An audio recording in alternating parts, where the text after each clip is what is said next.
Today I just want to talk to you about not getting ahead of God.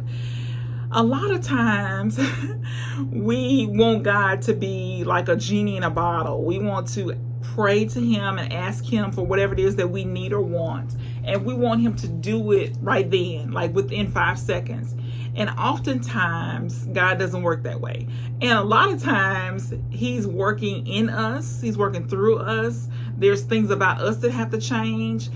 There's things that we have to go through so that our faith can be tested, so we can trust God. There's all kind of things that are happening behind the scenes. But just know that God doesn't work in our timing. Our timing is not God's timing, but God's timing is perfect. He's already decided this is when it's going to happen. This is how it's going to happen. And so just be mindful of not getting ahead of God. So sometimes and I think about Sarah in the Bible when God told Abram and Sarah they were going to have a baby.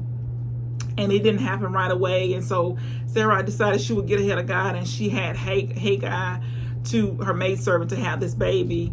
And she didn't wait on God. And so God blessed her with the baby. It just wasn't in her timing. And we get ahead of God way too much. And we mess things up. So we got to stop messing things up. We got to wait on God. We got to do what we know we're supposed to do, what he's told us to do. And then we just got to wait on God to do. And we just got to trust him that just like we turn the light switch, we expect the light to turn on. Just like we turn the faucet on, we expect for the faucet to drip water or turn water, have water coming out of it. Just like that, we can trust God. We can go to God with a prayer, and we know that he's going to answer the prayer however he chooses. Yes, no, or may, or not now. So if he says yes, no, or not now, we just got to wait. And so we just got to trust that his plan is perfect, and it is. His perfect will be whatever he wants it to be. And so we just can't get ahead of God. And I found myself way too much getting ahead of God, just being impatient, right? I wanted him to do it right now. I thought that he was going to do it in, less than a year. And then here it is 2 years later, I'm still waiting. And I just trust God that his perfect will, he has whatever he wants to do is way better than what I want. Whatever his will is for me, it's going to be way better. And it's going to be without error. It's not going to be with all these problems that I created for myself because I didn't wait on God. But just wait on God. I think sometimes we want to do something, we don't count the cost, we don't think about all the consequences of our actions, but we move because we want to make something happen. And I just don't think that that's God's will for our life. And so I believe in goal setting. I do.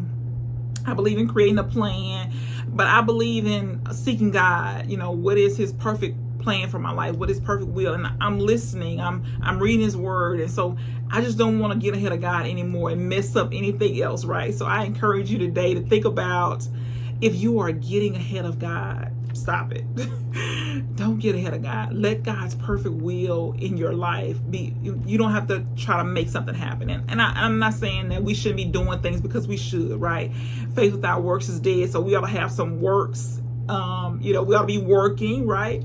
And so, but I'm just saying, don't get ahead of God trying to make something happen. But when he is ready, if it's his will, it will happen, right? And so that's just something we got to think about, is we don't need to get ahead of God. We got to stop messing stuff up, stop causing our blessings to be 40 years in the wilderness, right? Because we didn't listen, we didn't obey God. So we just need to be obedient to what he says and, do whatever he tells us. And then we just got to wait on God. That's all we can do, is just wait on God and let him do what only he can do.